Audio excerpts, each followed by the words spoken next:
দীর্ঘ ১৯ দিন জামিন মামলার শুনানির পরও জামিন পেলেন না কৌস্তব রায়। যথেষ্ট ভরসা না পাওয়ায় জামিনের আবেদন খারিজ করলেন বিচারপতি তীর্থঙ্কর ঘোষ। মামলার শুনানি চলাকালীন বিচারপতি তীর্থঙ্কর ঘোষ প্রশ্ন তুলেছিলেন গ্রেফতারের কারণ নিয়ে। এরই উদ্দেশ্যে মন্তব্য করেছিলেন এই গ্রেফতার প্রিম্যাচিওর। কিন্তু দীর্ঘ শুনানির সুযোগ নিয়ে শেষ মুহূর্তে এরির দেওয়ার নথির ভিত্তিতেই জামিন বাতিলের নির্দেশ। বেআইনি অর্থলগ্নি সংস্থা পিনকন গ্রুপের সাজাপ্রাপ্ত কর্ণধার মনোরঞ্জন রায়ের অভিযোগের ভিত্তিতে 2023-এর 17 জুলাই তলব করা হয় কৌস্তব রায়কে এবং সেই দিনই তাকে গ্রেপ্তার করা হয়। ইডির অভিযোগ 4.5 কোটি টাকার অভিযোগের ভিত্তিতে গ্রেপ্তার। ইডির দাবি ছিল এই অর্থ বিজ্ঞাপন বাবদ খরচ করা হয়নি। কলকাতা টিভিতে বিজ্ঞাপনের নামে এই অর্থ বেআইনিভাবে লেনদেন হয়। বিজ্ঞাপন বাবদ যে বিল জমা পড়েছে সেই বিলগুলির অস্তিত্ব মানতে নারাজ। 2 কোটির ওপরে নগদ লেনদেন, 50 লাখের ডিডির মাধ্যমে তৃতীয় সংস্থাকে পেমেন্ট। ইডির এই অভিযোগের ভিত্তিতে যথেষ্ট তথ্য প্রমাণ সহ আদালতের কাছে নথি পেশ করা হয় কৌস্তব রায়ের পক্ষ থেকে। কৌস্তব রায়ের দাবি, মনোরঞ্জন রায়ের যে লেজারের ভিত্তিতে গ্রেপ্তার করা হয়েছে সেই লেজারটি সম্পূর্ণভাবে ম্যানুফ্যাকচার করা হয়েছে। লেজারটিতে ক্রমিক সংখ্যা অনুযায়ী ভাউচার নম্বর সঠিক নেই। যে কোনো টিভি চ্যানেলের সমস্ত অনুষ্ঠান এবং বিজ্ঞাপনের ওপর নজরদারি চালায় ট্যাম ও বার্ক সংস্থা। তাদের রিপোর্টের ওপর ভিত্তি করে দেশের সমস্ত সংবাদ চ্যানেলগুলির টিআরপি নির্ধারিত হয় এবং বিজ্ঞাপন চলেছে কিনা সেটা তদারকি করা হয়। এটাই একমাত্র প্রমাণ সারা ভারতের সমস্ত বিজ্ঞাপন দাতাদের কাছে। মনোরঞ্জনের সঙ্গে বিজ্ঞাপন বাবদ আর্থিক লেনদেনের সমস্ত হিসাবই আয়কর, সার্ভিস ট্যাক্স ও জিএসটি আইন অনুযায়ী দেখানো আছে। ইডি যে সমস্ত ভুয়ো বিলের গল্প বলছে সেটা ঠিক নয়। প্রত্যেকটি বিলের সঙ্গে ট্যাম ও বার্কের রিপোর্ট মিলিয়ে দেখা যাচ্ছে কোনো বিলের সঙ্গে ট্যাম ও বার্কের রিপোর্টের অসঙ্গতি নেই। সুতরাং ইডির ভুয়ো বিলের তথ্য সম্পূর্ণ ভিত্তিহীন। ট্যাম ও বার্কের রিপোর্ট অনুযায়ী এখনও পিনকনের থেকে কলকাতা টিভির প্রাপ্য অর্থের পরিমাণ 1,25,00,000। পিনকনের 638 কোটির আর্থিক দুর্নীতি। বিজ্ঞাপন বাবদ 5 বছরে মাত্র 72 লক্ষ টাকার ক্যাশ লেনদেন হয়েছে, যা মাত্র 0.10%। তাও এই ক্যাশ অর্থ নেওয়া হয় মনোরঞ্জনের দেওয়া চেক বাউন্সের প্রেক্ষিতে। কিন্তু ইডি বারংবার বলে আসছে প্রচুর টাকার লেনদেন।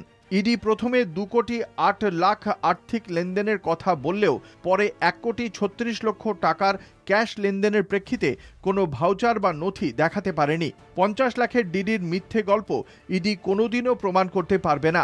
1 এপ্রিল ব্যাংকের ছুটির দিনে ডিডি করা হয়েছে দেখিয়েছে ইডি। কলকাতা টিভি ও ইসরোর অডিট রিপোর্ট থেকেই তা প্রমাণিত। পিনকনের মূল মামলায় 9 জন অভিযুক্তের নাম থাকলেও ইডি তাদের বিরুদ্ধে কোনো ব্যবস্থা গ্রহণ করেনি। মামলার শুনানি চলাকালীন বিচারপতি তীর্থঙ্কর ঘোষ কৌস্তব রায়ের গ্রেপ্তারি নিয়ে আইনজীবীকে বহু প্রশ্ন করেন। শুনানিতে ইডিকে বিচারপতির প্রশ্ন, পিএমএলএ আইনে 19-এর 1 ধারা অনুযায়ী কোনো ব্যক্তিকে গ্রেপ্তার করার আগে নথি সম্পর্কে নিশ্চিত হতে হয়। গ্রেপ্তারের কারণও জানাতে হয় তাকে। গ্রেপ্তারের সময় আপনারা কি কোনো সম্পত্তি বা অ্যাকাউন্ট সিজ করেছিলেন? শুধুমাত্র একজনের মৌখিক অভিযোগের ভিত্তিতে আপনারা নিশ্চিত হয়ে কিভাবে গ্রেপ্তার করলেন? আমার মনে হচ্ছে এই গ্রেপ্তার প্রিম্যাচিওর। 22 ডিসেম্বর শুনানি পর্যন্ত নির্দিষ্ট কোনো নথি আদালতে পেশ করতে পারেনি ইডি। তখনও তাদের দাবি ছিল 138 কোটির নথি তারা পেশ করতে পারবে বলে মনে করছে। কিন্তু হঠাৎই শেষ মুহূর্তে তারা 638 কোটির মধ্যে 138 কোটির পরিবর্তে 60 কোটির একটি লেনদেনের তথ্য আদালতের কাছে পেশ করে। যদিও কৌস্তব রায়ের সঙ্গে সংযুক্ত নির্দিষ্ট নথি আদালতের কাছে পেশ করতে পারেনি ইডি।